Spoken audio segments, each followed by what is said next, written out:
So, Howard, Yes. I have a question. I did not prime him for this, everybody. So I have no idea. Have you ever heard of something called a food heist? No, a food heist. Food heist. So Dan, as you know, our mutual friend Dan Wells is an absolute weirdo. And when we were starting this podcast together, the podcast exists, I don't know if they told you, so that I can sign pages. Perfect. The whole point is I have to sign my name 50 to 100,000 times a year. And I needed something to keep me entertained, so I invited Dan in to come chat with me, and then we Perfect. started recording it. I love it. And so I asked him, I said, what's something that you might want to talk about on podcasts? He's like, oh, I love food heists.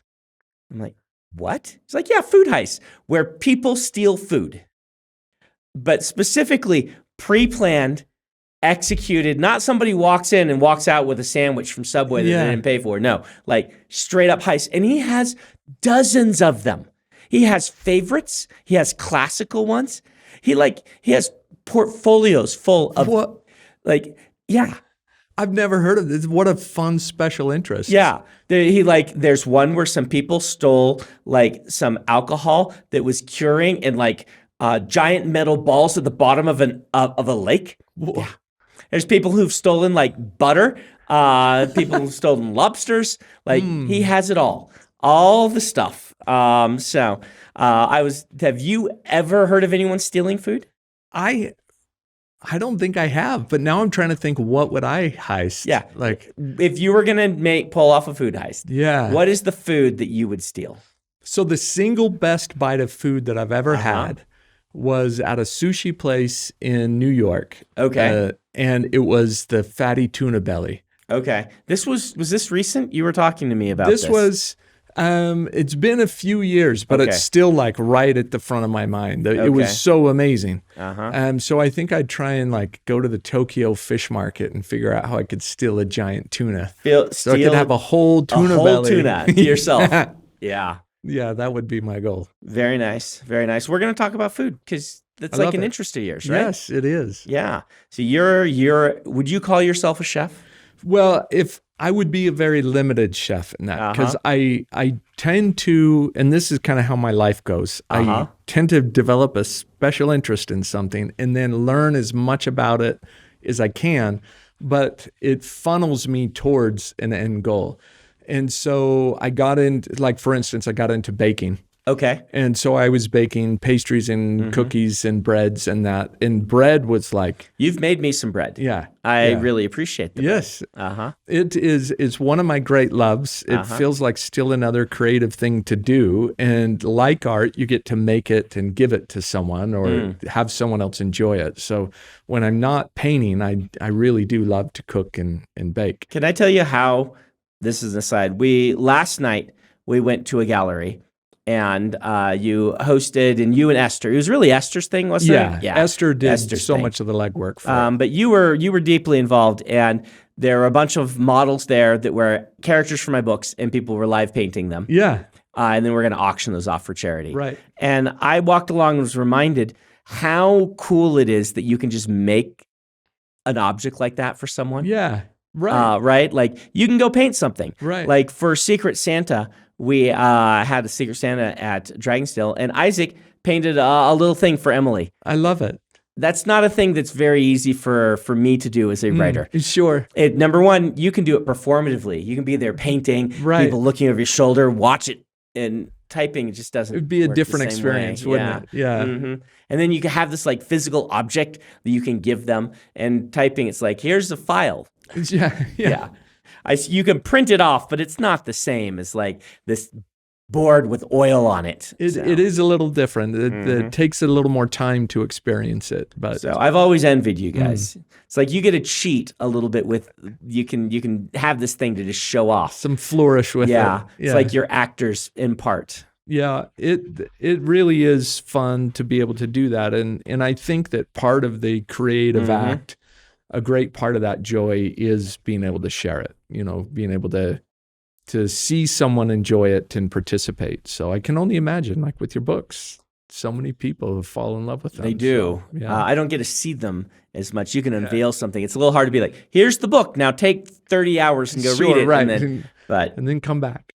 All right. So food-wise. Yes. I'm gonna put you on the spot here. Okay. One of our very first podcasts, Dan and I did, we talked about steak. Is there a right way to enjoy a steak? The Howard Lyon, would you say this is how a steak is meant to be? Yes. And I feel like I can come at this with a little bit of confidence because one of my favorite places to have a steak is in Florence, Italy. Okay. And the Florentine bistecca, there is one way to cook it. Okay. They don't ask you how you want it. They don't ask you, do you want it medium or rare or that. You order it and they know. They just bring it to you. Yes. And it is purple in the middle. It is very rare. So you have to, I feel like you have to really love steak and really be ready to eat it how they're going to prepare it, because that is the way. And it is the greatest steak I've ever had in my life. So to argue that it should be done another way, it's a tough argument to make because you have to argue with the entire country of Italy. They are pretty good at arguing. I've been over there. It's going to be a passionate argument. Yeah. But cooking it here in the States, the way I like to cook it is I like to use an immersion cooker. So do it sous vide. Okay, so you boil your steak? Well, you vacuum seal it, and then I cook it to 127 degrees, but for 2.5 hours.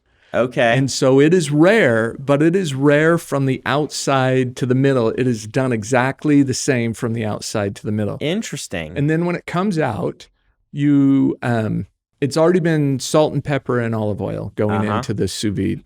So it's not directly boiled, but it uses water as the heat transfer. Okay.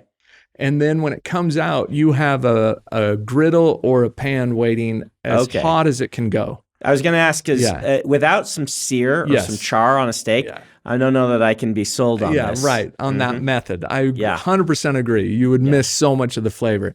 So you hit it on the pan for 1 minute on each side at the highest temperature you can get your cast iron pan, and then it's ready to go. You know that the Swiss boil steak, right? That's fondue. Yeah, you're sure. And that region makes good food. But the boiled steak, I've just never been able to quite do. Even if they put it in oil, sure, it doesn't taste as good as if you grill it. It just doesn't. I think I have to make a steak for you. Okay. And do it sous vide. So sous vide cooking was invented for fish. Okay. Because you can control the temperature to 1/10 of a degree. And so some fish that's really delicate, they vacuum seal it and then they put it in and cook it. And then they started using it for eggs. And the French have 18 different grades of eggs, where it's the soft white and runny yolk and then the solid, and they go through the whole range. Well, it turns out cooking it sous vide is the perfect way to do it. But it also turns out it's great for steak. And one of the cool things about it is if you do it, you can cook your steak for 2 hours or 4 hours, and it's the exact same doneness because you get it to that temperature and it stays there. Okay. So if you're planning a dinner, it makes it very easy to time the main course with all of the side dishes. Right. Because you can start it plenty ahead of time and then I have to say that I don't know. I definitely will try it. You're up for trying it. You're gonna have to work to convince me, because just a good pan seared with plenty of butter steak is get your cast iron skillet. Right. You put it on. You salt and pepper it. You salt and pepper it. Okay. You sear it. You stick it in the oven. You bring it back out, and then you dump some butter on it, and you turn the temperature up. That is hard to beat. That is hard to beat. I think I can. But you think you can? I think I can. Okay. So here's the thing. I like my steaks medium well. So you'll have to convince me on this one. Sous vide makes it easy to do it medium. Well, but I will eat it your way. You'll eat it my. Okay. I'll eat if this is the perfect steak. I've had steak tartare. It's not like I can't eat it. Right. You just have a preference. I just have a preference because, and here's one of the reasons I think it is. I really like char, and I really like salt. Oh yeah. And so a charred, salty steak, And I like a firmer steak. Like if I don't like it as much a filet as I like in New York. Okay. Just because the cut is naturally firmer. Right. And a lot of people love a filet. Right. But I like that just a little bit firmer steak. And I think that's part of it too, just for the texture wise. So what is your favorite cut? My favorite cut is in New York. Is in New York. Yeah, which is odd because most steak lovers, they're going to go with a ribeye. I'm not going to turn down a ribeye, right?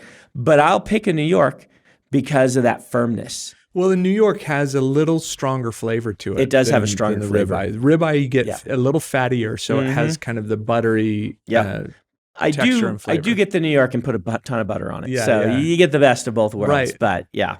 The Ruth's Chris approach. The Ruth's Chris approach. Sizzling. That's what I like is the Ruth's Chris approach. When I make a steak, I just look online for Alton Brown has a method that's kind of a copying Ruth's Chris style or Ruth's Chris style. The foundations of it have grown anyway.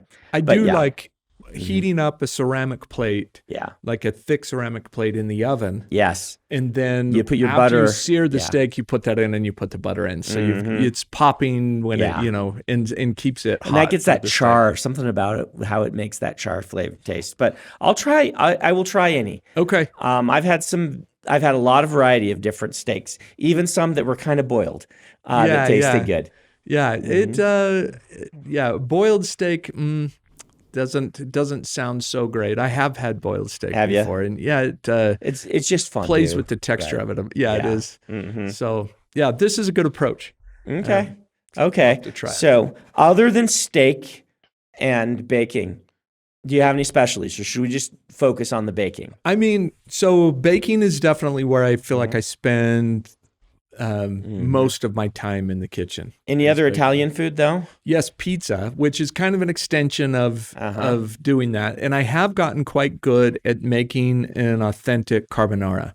Oh, okay. Where I'm doing it with tempering the eggs as I add them in. There's no cream added. You're just using the starch and the pasta water to make it a little bit creamy. Then you add in the eggs, and then using guanciale instead of bacon, which guanciale is the pig cheek. What do you do for the Parmesan? Do you get a Parmesan wheel and roll it in the Parmesan wheel? So I've done that. Yeah.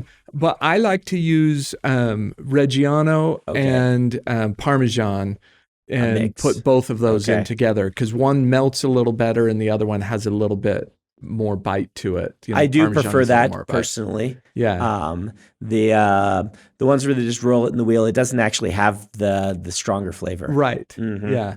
My brother's. It looks cool. It does look really cool. Yeah. It does look really cool. But I do like it better with that combo. And then the guanciale just, you kind of cube it and it gets crispy on the outside and then just melts as soon as you bite into it. I do like a good carbonara. It's the only way you can get a pasta that actually has some meat with it if you go to Italy. I guess you can get a ragu as well. Yeah, it depends. Like Bologna tends to have a little more meat. Yeah. But a lot of pastas, just straight pasta. Straight pasta, which I do still like. Yeah. Right? Like when I've been over in Italy, there's a bunch of ways you can get your pasta that is no meat, but it'll have a buttery or a peppery or a lemony sort of flavor to it. It's really cool.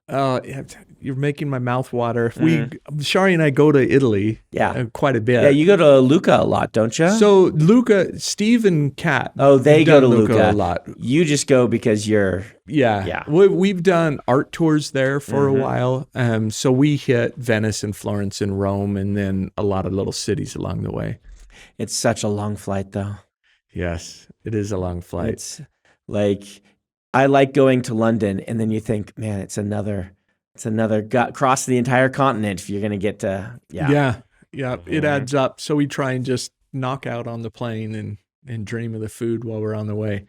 I've been obsessed with different kinds of pasta lately. Oh, okay. Trying to find pasta that's extruded through a bronze die instead of a stainless steel die. Does that change the flavor? Yeah, well, it changes the texture of the outside of the pasta, and it makes it rougher so that sauces and that cling to it better. Okay. And you want to make sure that the pasta is only made from semolina from Durham wheat, the rough ground semolina. Otherwise, it'll get slippery as well and makes the water a little starchy. And you miss that kind of al dente texture that you really want with pasta. So. Yeah. Yeah. And that, do you have a favorite place locally? Yeah, Maestra. Okay. That's the best one really close to us. It's pretty amazing. Yeah. That I have not been to Valters. Haven't you? Okay. And I've heard amazing things about it. I need to take you to Valters. I'm down to go because I've heard amazing things about it. I need to. That's got to be on our list sometime to take. Okay. To take Howard to Valters. That sounds great. But yeah, Maestra locally. Okay. Their focaccia is so good there. Is it pronounced Maestra, not Mastra? It might be Mastra. Do you speak Italian? I do. I speak a little bit of Italian, but that word I'm not positive. It's just a little. So they started as a bakery just making the focaccia. Yeah. Focaccia? However you say that. Yeah, focaccia. And then we're doing so well. They bought a little restaurant. There's not a lot of places in it. Yeah. Maybe 8 tables. Right. It is very tiny. And but if you happen to for some reason be in American Fork, Utah, is it technically over in Lehigh? I don't know. It is, but yeah, right on the border. Mastra, it's like actual homemade pasta. Yeah. Authentic, so good Italian style. Really great lasagnas. Really great focaccia. It's not a huge menu. There's like 8 things on the menu. They're all just really fantastic. It's like having a real restaurant in the middle of suburbia. Yes. Where we live, which is odd because most everything else, it's like, what do you want for dinner? Five Guys? Right. Or Chili's? Chains. Yeah. And then there's Mastra. They almost didn't make it because of COVID. So the owners had gone back to Italy and then COVID hit and they couldn't get back over here. It took like 6 months. So their restaurant and bills didn't stop. But they were closed for a long time. If you're in the area, any of you, this is a place to go to where you can get some real food. It's so good, and it's the Genovese style Italian food. So that's where pesto was invented. One of their dishes has it's like the tagliatelle pasta with a walnut pesto. Yep, I've had that. Gosh, that is so good. I always go back to the lasagna because it's the first thing I got there. And getting a good lasagna, like most restaurants you'll go to in suburbia, if you don't order lasagna because you do, it's in the freezer. You're right. And they'll take it out and they'll microwave it. Yeah. Right. And the noodles are mushy. The noodles are mushy and it's not homemade noodles. And so it was on DoorDash, and I just assumed it was one of these hokey little, like virtual brands or whatever. But I'm like, I'm in the mood for pasta. All right, I'll try it. And I got it, and I'm like, this is better than DoorDash should have any right to be. Yeah. So we went to the restaurant and ate there, and of course, it's way better. Yeah. It's like almost ruining it to DoorDash food that nice. Yeah. So it steams it by the time you get there. So yeah, it's very good. So let's talk about the baking. Okay. So do you watch the Great British Bake Show? Yes, I love it. And it's hard to watch it because I want to bake all of the things that they're doing. I have several of the cookbooks from the show to kind of bake my way through. But the book that I think I like the most for bread is Ken Forkish's book, Flour, Water, Salt, Yeast. And it is like just stellar ideas, stellar recipes. I love the cookbooks that kind of teach you some science behind it. So like Alton Brown has a lot. I have a lot of Alton Brown books, and but that one, there's a recipe in there, and I've talked with your dad about it. My dad's a big bread maker. It's his hobby. Yeah, and he's good. He's really good. This one is it's a biga base, which means you're mixing kind of a dry dough the night before with about 80% of the ingredients. Okay. And you let that ferment overnight. And then the next morning you add the rest of the ingredients, and then you're folding and shaping and proofing the dough the rest of the day. So if you start at like 10 p.m. the night before, you'll have fresh bread about 6 p.m. the next day. The next day. Yeah, the next day. Some of the stuff my dad makes. Like, to tell those listening how hardcore he is, my dad is the I must order my flour from France Nice. level of hardcore, because the baguettes don't taste right unless I have French flour. Don't have I believe it. Yep. I order the double-aught flour from Italy. Do you? When I make pizza. So you're that same level hardcore?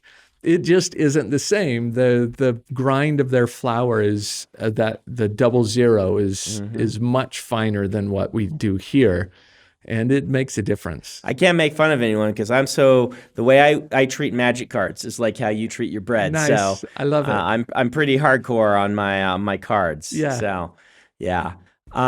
So do you have a special? Like, what's your favorite bread? My favorite is doing that recipe where you are, it's a baker's formula recipe. So baker's formula means everything is a percentage of the flour. So flour is always 100%.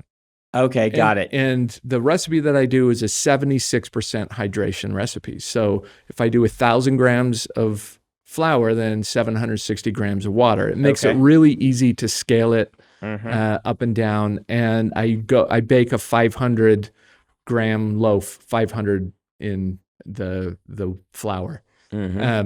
So the batch that I do, it's usually 2 loaves at a time. And I like that overnight recipe. I've done longer ferments. I've done, week-long ferments. I've done sourdough and all of that. But this one to me strikes the perfect balance of, you get a little bit of tartness that starts to develop. And that's what you gave me, isn't it? Yeah. Because it wasn't quite a sourdough. Right. I didn't have the words to define it. Yeah. It kind of is really right in between there. Well, that's good. And it had that kind of crust that has like, not seeds, but it's kind of like what do you call that crust? Well, there's nothing really is added to it, but it's got the little blisters from all the CO2. That's what it is. Yeah, then it blisters the crust and adds just kind of a real fine layer of crunch to the crust. So that bread to me it's amazing right out of the oven, but then it makes incredible toast. Okay. So like for the rest of the week, it's the perfect toast. So that's your favorite bread? Yeah, that's my favorite to make. Okay. A close second is focaccia. Okay. And focaccia is fun because you can put, like, it's so robust. Right. You can just kind of beat it up with ingredients and throw whatever you want in there. Makes a Nutella focaccia that for dessert that I love. I've done dessert. I won't claim mine is as good as theirs, because theirs is really special. I mean, they're hitting on all cylinders with theirs, but it's pretty good. I'll make you some when we do steak. We'll have steak and focaccia. Well, I'll take you to Walter's, and then you can make me steak and focaccia. Sounds good. And I will eat your rare steak. Nice, nice. We'll make sure I'll do a few practice leading up to it. We'll make sure it's good. I'll have Isaac come and test the practice ones. Oh yeah, you were going to tell a story about how you met Isaac. Oh yeah, we didn't get to it last episode. So this is kind of a fun story, and I respond to this when people ask me, how did you get started doing work for Dragonsteel? So when I was 16, I had enough art knowledge that I was teaching art lessons, just like my neighbor across the street taught me when he was about that age. And I had one student at the time, his name was Carl Agren. Okay. And he was a few years younger than me, and he didn't go on to be an artist. He went on to be a business person and got a job over in the Middle East. Okay. And you and Isaac were on a trip to the Middle East. Yes. And you went to church while you were there. And Carl Agren was his name. He was a fan of yours. He invited us to dinner. Yeah. And it was then that Carl said, I'm friends with a fantasy artist. His name is Howard Lyon, and he's going to be at Salt Lake Comic-Con. So that was like 12 years ago, I think. You might even know exactly because when you were there, but around there. And Isaac came and sought me out and said, a friend of yours, Carl Agren, said that I should come and meet you here. And so we met and shook hands, and Isaac, of course, was just so nice and kind and got my information. And then very shortly after, I think that was in September that I was at Comic-Con, and we moved up in December. Okay. So it was just a few months later. And we were looking for a home for 7 months in the Provo area, and ended up finding our home in American Fork. And I'm like 2 minutes from your house. We didn't know that you live just a couple minutes from me. Yeah, right around the corner. Right. So you moved there, and then in 2012?